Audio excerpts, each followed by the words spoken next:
Неймар неге 2026 жылғы әлем чемпионатында мүлде ойнамауы мүмкін? Неймар соңғы 10 жылдан астам уақыт бойы бұл есім Бразилия футболымен қатар аталып келеді. Көптеген жанкүйер үшін ол жай ғана футболшы емес, ол тұтас бір дәуірдің символы. Бірақ дәл қазір 2026 жылғы әлем чемпионаты өтіп жатқан кезде көпшілікті біраз сұрақ мазалай бастады. Егер Неймар бұл турнирде мүлде алаңға шықпаса ше, ең қызығы мұндай жағдайдың болуы әбден мүмкін. Келіңіздер аңызға айналған бразилиялықтың басында не болып жатқанын және неге оның әлем чемпионатына қатысуы күмән тудырып отырғанын бірге қарастырайық. Бразилия құрамасының бас бапкері Карло Анчелотти әлем чемпионатына баратын ойыншылар тізімін жариялағанда көпшілік таңғалды. Себебі Неймар тізімге енгізілгенмен турнир басталар алдында аяғына жарақат алған болатын. Бапкер тәуекел бар екенін жақсы білді. Соған қарамастан оны құрамға қосты. Неге? Өйткені Неймар жай ғана футболшы емес, ол тәжірибе, ол көшбасшы, ол матч тағдырын бір ғана сәтте өзгерте алатын ойыншы. Алайда мәселе біреу. Қазір оның ағзасы 10 жыл бұрынғыдай емес. Бүгінде Неймар 34 жаста.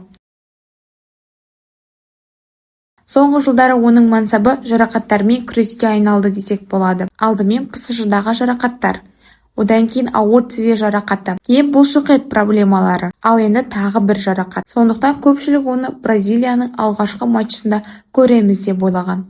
Бірақ олай болмады. Неймар алғашқы ойында өткізіп алды. Осыдан кейін жанкүйерлердің назары матч нәтижесінде емес, Неймардың жағдайына ауысты. Ол келесі ойында ойнай ма? Үшінші матчқа үлгере ме? Әлде топтық кезеңнің барлығын өткізіп ала ма? Қазіргі ақпараттарға қарағанда жағдай оңай емес. Бразилия құрамасының дәрігерлері асығыс шешім қабылдағысы келмейді. Олардың басты мақсаты Неймарды ерте шығарып, жағдайын ушықтырып алмау. Сондықтан құрамның штабы Неймар топтық кезеңді түгел өткізіп, плей-оффта оралуы мүмкін деген нұсқаны қарастырып жатыр. Бірақ бұл жерде тағы бір маңызды сұрақ туындайды. Егер ол қазір ойнамаса, кейін командаға көмектесе ала ма? Бір ай алаңға шықпай жүр, кейін бірден ең үздік ойынды көрсету өте қиын. Әсіресе 34 жастағы және бірнеше ауыр жарақат алған ойыншы үшін. Жақында жақсы жаңалықтар шықты.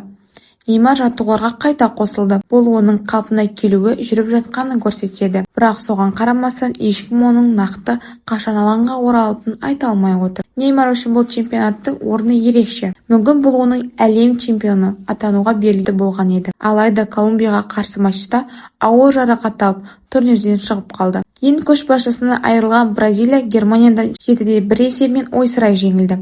Бұл матч футбол тарихындағы ең ауыр жеңілістердің бірі ретінде есте қалды. 2018 жылда арманы орындалмады. 2022 жылда чемпион атана алмады. Енді міне 2026 жыл. Мүмкін Неймар үшін әлем кубогын жеңіп алуға берілген соңғы мүмкіндік. Сондықтан бапкерлер штабы өте сақ әрекет етуде.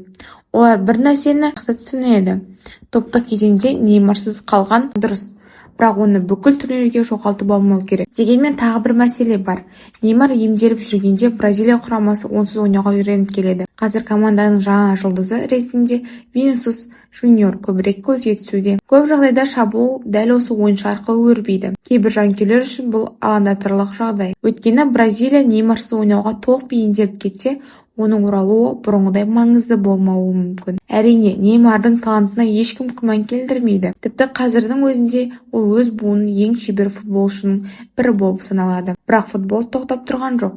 Жаңа жұлдыздар пайда болады. Ойын өзгереді, құрамалар өзгереді. Ал Бразилия құрамасы біртіндеп жаңа дәуірге қадам басып келеді. Сондықтан дәл қазір Неймардың тағдыры белгісіз күйде қалып отыр. Бір жағынан ол жаттығуға қайта оралды, екінші жағынан дәрігерлер оның нақты қашан ойнайтынын әлі де айта алмайды. Мүмкін біз оны жақын арада алаңнан көреміз. Мүмкін ол плей-оффта оралып, Бразилияны чемпионатқа жетелейді. Ал мүмкін бұл әлем чемпионаты Неймарсыз өтетін шығар. Сондықтан миллиондаған жанкүйер аңызы соңғы рет әлемдік додада көре алмай қалуы мүмкін. Бірақ бір нәрсе анық. Бұл оқиға қалай аяқталса да, Неймар өз есімін футбол тарихына әлде қашан алтын әріптермен жазып қойған. Ал қазір бүкіл әлем бір ғана сұрақтың жауабын күтіп отыр. Неймар тағы бір рет әлем чемпионатына алаңына шығып, Бразилияға 6-шы кубокты сыйлай ала ма? Әлде оның ең үлкен арманы орындалмай қала ма?